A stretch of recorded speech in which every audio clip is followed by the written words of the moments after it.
Optimism is the faith that leads to achievement. Nothing can be done without hope and confidence. Positivity is the fuel that drives this faith and hope forward. Profound words from Helen Keller. Hello and welcome to another exciting weekend edition of Jamaica Magazine. I'm Theodore Henry, your host for today's enlightening journey. Thanks for joining us.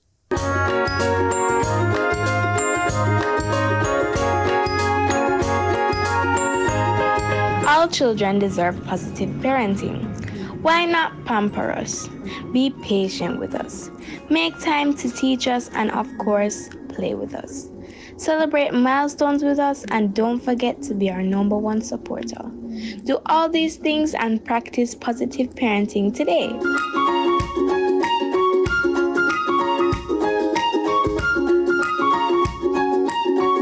A criminal record can limit your opportunities, including the chance to become a justice of the peace. But if you've turned over a new leaf and your record has been expunged, there is still a path to achieving your goal. Let's explore how you can become a justice of the peace with an expunged record.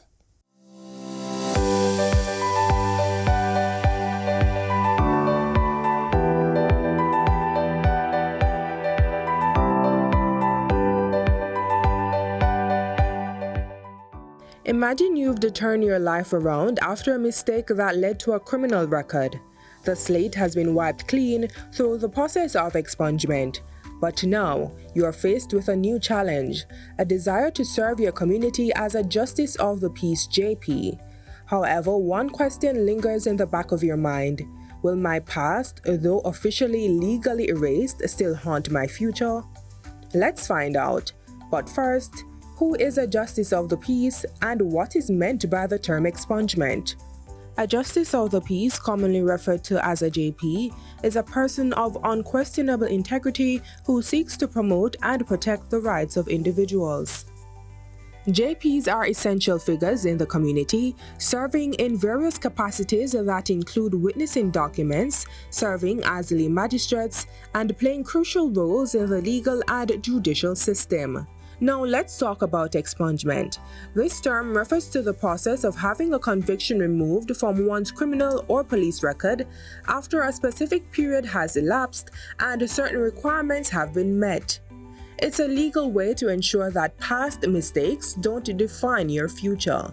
If you're looking to become a JP, here's the first step in the application process. You may apply by first going on the Ministry of Justice's website at moj.gov.jm, and you can download the application to become a Justice of the Peace. If you do not have access to the internet, then you may visit the custos in your parish and access a form. We also have the application forms at our justice centers, or you may come to the Ministry of Justice at 61 Constant Spring Road to get an application form. Once you have the application form, you'll need to gather the necessary documents. So you have to be able to establish your age, your date of birth. And so you need your birth certificate. If it is that you have a name change, you may need to provide, for example, if you have gotten married, a marriage certificate, or if you have done a depol. And so you may have to take the necessary steps just to make sure that the official name that you carry is validated through these instruments. So you should have a copy of those to be provided to the ministry through your custos. You will also have to obtain 2 letters of recommendation. You may get the letters of recommendation from a Justice of the Peace or a police officer at the rank of superintendent upwards. A pastor of a church may also provide the recommendation. One crucial aspect of the application process is the declaration of any past criminal convictions. But what the government of Jamaica has done through the Criminal Records Rehabilitation of Offenders Act under Section 25, what it speaks to on the legal status, and I prefer to read the exact language of it. It says, a rehabilitated person shall, in relation to any expunged conviction for all purposes in law, be deemed to be a person who has never been charged with, prosecuted for, convicted of, or sentenced for the offense to which that conviction relates. Once the record is expunged, there is no need for you to make that indication on the form. So simply put, having an expunged record does not stop you from becoming a justice of the peace, but it's important to take the necessary steps to ensure you have a clean record. And so even though the steps would have been taken, approval given, and the records are expunged, if they do not take the additional steps to pay to the criminal records to have a clean record, the possibility of traces and evidence of them having been convicted could have implication. Assuming you've taken the proper steps and have a clean record, now with the JP application form completed and submitted to the relevant custos, what's next? Now, once the custos is in receipt of the application form, that custos has an obligation to ensure a discreet inquiry utilizing a police officer from the rank of inspector upwards. And once the custos would have conducted a discreet inquiry on the applicant, then the custos, having been satisfied that that applicant has a potential to continue to serve in his community, is a person of integrity based on the content of his application form, then the custos will submit that application to what we call the Justice of the Peace Advisory Committee, to which a custos is a chair, and that comprises 3 other persons: a judge, a police officer, and a person nominated by the Minister of Justice. That committee will assess the application and make a recommendation to the Minister of Justice to say that this applicant is suitable to be considered for the office of Justice of the Peace. The Minister will then make a recommendation to the Governor General for that person's appointment. But before the minister makes a recommendation to the Governor General, the applicants are required to complete a training program at the Justice Training Institute. It is 18 hours contact to introduce them to the Office of Justice of the Peace and the requisite legislations that they will have to be mindful of that empowers them to carry out their functions. becoming a justice of the peace is a process that requires dedication, integrity, and a commitment to serving the community. Even with an expunged record, the opportunity to serve in this esteemed role is still within reach. Your past does not have to dictate your future.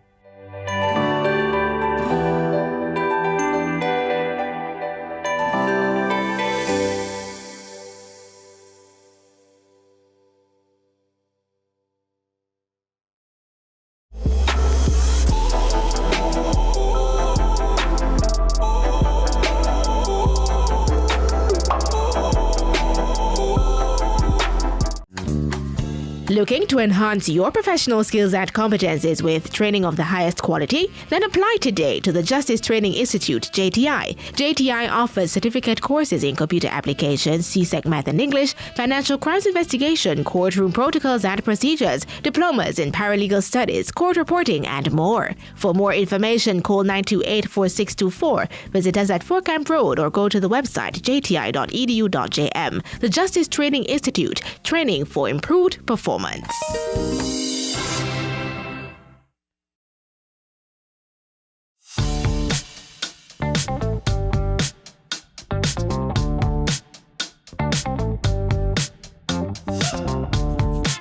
I mostly specialize in lignum party, but as you can see, it's a mixture of the seed and the lignum party. So I'm from the Mighty Gully Youth Project. It's founded by our teacher, Mr. Lancelot Bryan. He died in England a few years back. So what he always do, he always go around and all boys who on the street, homeless boys, and take them and bring them to the shop and teach us. And he always have place, if you're coming from far, you can stay over. And he teach us every little thing, cleanliness, how to cook, and everything. So we grow up in Old Harbour, so it's very close to the Mighty Gully. So from I was a youth, I was always going over there until I get to fall in love with it. And Mr. Bryan taught us how to carve and how to do business. And so what I do is not me alone. I take things that my friends made too. So I got work from my friends, Marlon Francisco and Jay Van Johnson. We do the bus and we do tassa, we do abstract pieces, and we also do self-crochet. It's like a dream come true for me because I always want to own a shop to try to do business different, because every time I do business and I go out there, I never feel satisfied with the business because I feel like I'm being underpaid. Now I'm at the artisan village, I feel much better and I like the environment. It's clean and nice.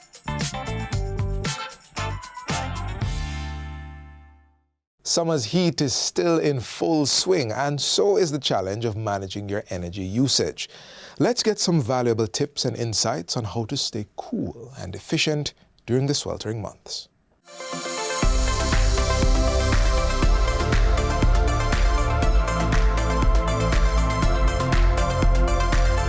In the heart of the Caribbean, where sun-soaked beaches meet bustling city life, this time of year Jamaicans face a revolving challenge: managing their energy bills. Nowadays, the electricity is mostly committed to cooling, or you could say running motors. So during the summer months, there is a lot more need for cooling ourselves. So running fans, running AC, and there's a lot more thirst for water. They want their lawns to be maintained, they want their crops to stay healthy, so we use a lot more water also. As temperatures soar, so do electricity expenses, leaving households searching for solutions. Here are some practical tips and considerations to help navigate through the heat without burning through your budget.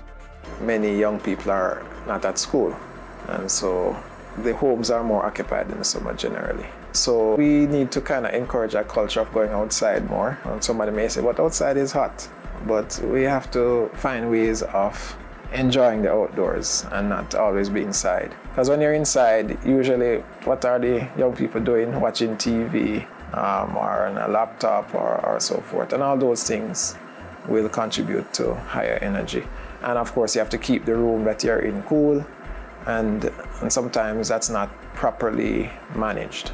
It's vital to unplug idle electronics, as many off devices still sip power. We think that because you press the off button, that your device, your appliance is not using power. But these days you have a lot of smart devices that have to stay alive pretty much, even though you have turned it off, and that will use power. And it may seem like a little bit of power, but we say one cocoa full basket. So a lot of these devices all combined together can cause your power to go up, your power consumption to go up. Strategic planting can cool your home, though hurricane concerns must be considered. We can't say you should always have trees because there's also the concern of hurricane season. The hurricane season coincides with the summer, right? The hottest time. So we have to, in a very careful way, see how we can use vegetation in a way that can help in cooling the environment of your home or around your home, but at the same time doesn't increase the hazards that will come because of the hurricane season. Choosing between airy linen and sweat-absorbing cotton can also boost the summer comfort. So linen is a very light fabric and it's very airy, especially in a drier climate, not very humid climate. It's very comfortable. Even in a hot environment, it can still feel comfortable. Cotton is the other one, and cotton is one that will absorb the sweat from your body, and then the sweat will then evaporate from the cotton fiber, and when it does, it actually makes you feel a lot cooler, almost like a natural air condition.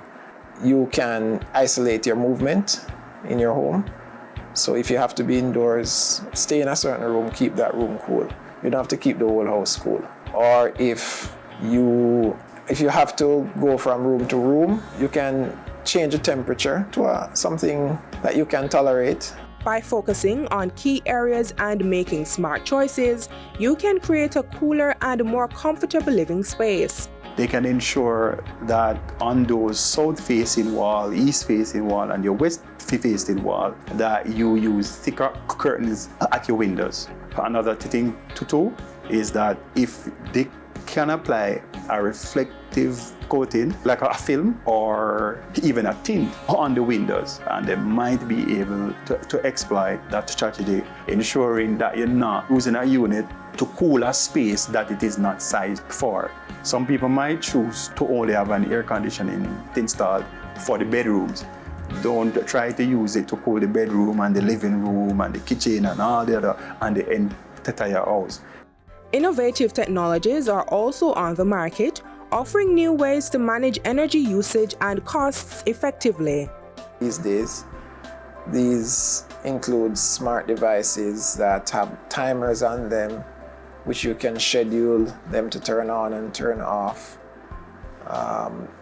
Devices, occupancy sensors, for example, that can see when somebody is in a room and turn on. And there may be even more sophisticated ones that can sense how many people are in the room. Managing energy bills during the summer is essential for staying cool and cost-effective.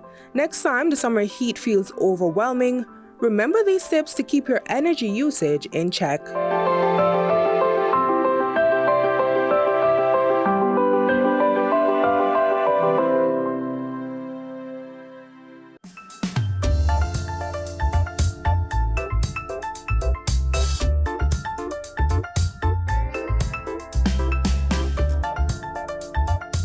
Hi everyone, let's talk Grantin aid. Eligible targeted loan applicants may receive a non-repayable granting aid of $60,000. These funds can be used for school-related expenses such as traveling, buying food, housing, or purchasing a laptop, for example. Eligibility is determined by the financial circumstances of applicants and the availability of grants. Apply early at slbja.com and be one of 4,200 beneficiaries of our granting aid. What better way to conclude our magazine than by engaging with your perspectives on the road to republic? Should we part ways with the British monarchy or remain under its influence? What might the upcoming referendum entail? Let's hear what the attendees had to say from one of the recent town halls hosted by the Ministry of Legal and Constitutional Affairs.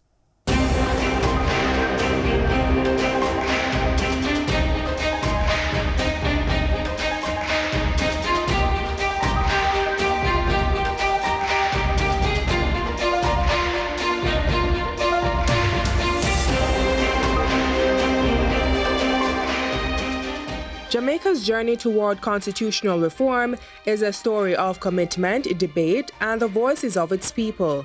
A series of town hall meetings is being held to hear the people's voice on the matter. This is what transpired at the town hall in Emancipation Park, St. Andrew. The committee has worked tirelessly. There's a very extensive report that has been produced. I have my copy here, it's all marked up. And I would recommend that every single Jamaican go to the ministry's website, download it, read it, become familiar with it, and think of how it either reflects what your own thoughts are or how you may meaningfully contribute to other recommendations or improvements to those that have been made.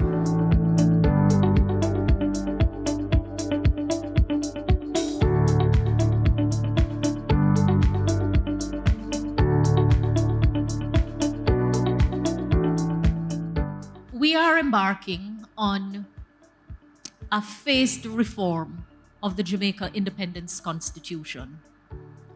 The focus at this juncture is to have the Constitution in a proper form, a form that reflects its supremacy. We have used the term Jamaicanizing the Constitution for that goal that we are pursuing.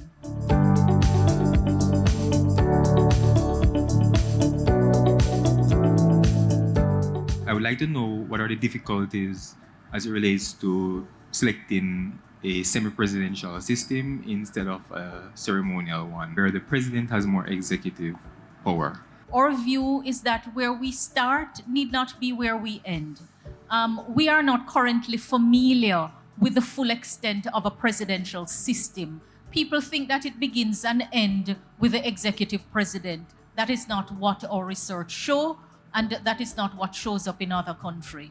So again, it's about managing change. What we want to do is to move away from having a foreign monarch as our head of state. The possibilities are many, but if we don't achieve that goal, we may never know what else we can achieve. I am really, really excited about this process that we're doing. What we're doing, the Road to Republic, I call for it now. And I support everything that she has proposed. Let's see now, just a short question though. If there's a change of government, will this continue? I can only express a hope that the constitutional reform work will continue, but I can't say for sure what another government charged with the responsibility to lead will do. All I say is that, as far as I know, both parties are agreed that the change should be made by abolishing the monarchy as our form of government and establishing the Republic of Jamaica. Some people raised questions, while others expressed what can be described as a bone of contention. We can't afford no ceremonial president, Marlene. We need more. We need more accountability with consequences. Because if a man is accountable and don't go to prison, that's not accountability with consequences. People need to know that their behavior is going to attract consequences to prevent that behavior from moving forward. I'm on the same page with you that accountability in government and accountability in the society is something that we will have to spend a lot of time looking on. But make no mistake, it doesn't follow that it is going to come just because you directly elect someone. We hope that that would make it happen, but that has not been the experience. So let us work together to find the kind of accountability that will yield the result that we all want.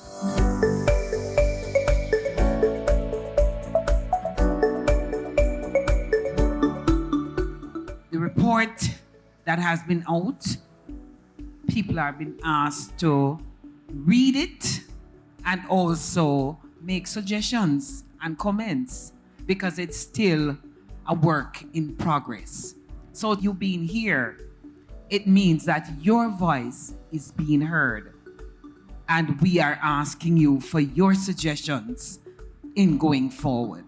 Why is it not put to a referendum that the people can have an ultimate part of the decision making? The matter will go to a referendum because the change will require the approval of the people.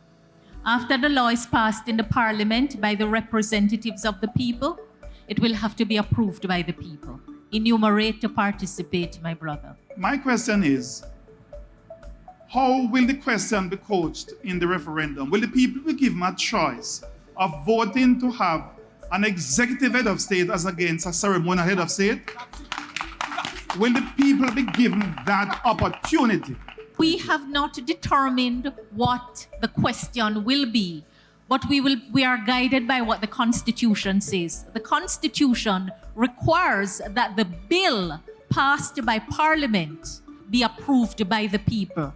So the question will be in a form which is asking for approval of the bill as passed in Parliament. The political leaders are for this. If 88.8% of Jamaicans for this, and if we have mechanisms in law and we are proposing it for the president, why can't we have a provision that will see us removing parliamentarians if they are not performing and if there is misconduct? So remember, the work is being done in phases. We did consider, and the first phase is focusing on the deeply entrenched provisions for which we need the approval of the people. No, having made the recommendation we have made, that is certainly not the end of the matter. because I share the concern and I understand the call for greater accountability. Yes. And so the process of accountability that we have recommended for the president is not something that currently exists. Correct. But it is taking us in the right direction. Right. There are those who want to keep the English monarch as the head of state. Seeing and reading some of these pamphlets, some things that is in it is already there, so why start over? I am, as I said, I am with keeping the king, right? And one of the biggest questions I'm going to ask you, what success Jamaica will be gaining from removing the king? All right, so you are not the only one who has expressed a view that we should remain a monarchy. It's just testament to the multiplicity of perspectives here. All right? So we are furthering our own goals as an independent country of changing the symbols of our nation and also of actualizing our Jamaican identity. You may not consider that an important goal, but ask yourself what place you have in the British society with the British king. We would become truly independent, having our own head of state. Simply put. So it is an evening, I think, that has been very well spent, certainly for me. And for you, as I hope it has been for me, it has been a learning experience. There's a lot more that we can discuss, and I think we're all excited, interested to see how we progress as a nation, what the next steps can be, and how we can meaningfully participate. The journey continues as Jamaica defines its future on the road to republic.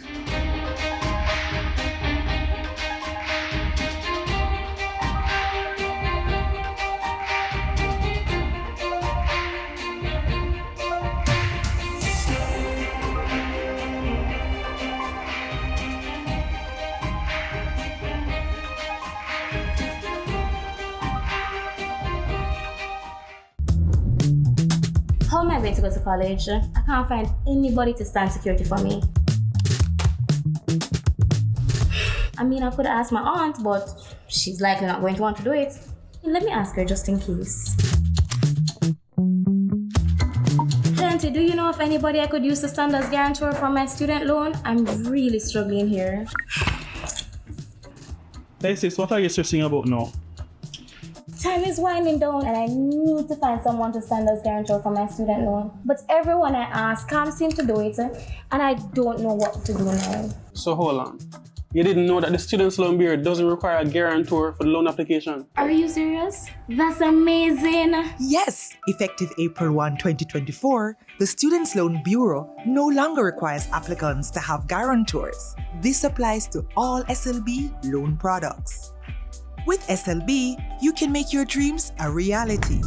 Visit our website at slbja.com for more details and follow all our social media platforms to be in the loop. As we conclude today's edition of Jamaica Magazine, we hope you found these features informative and engaging. Stay connected with JIS through our website at jis.gov.jm and on social media. On behalf of the production team, I'm Theodore Henry. Have a great weekend.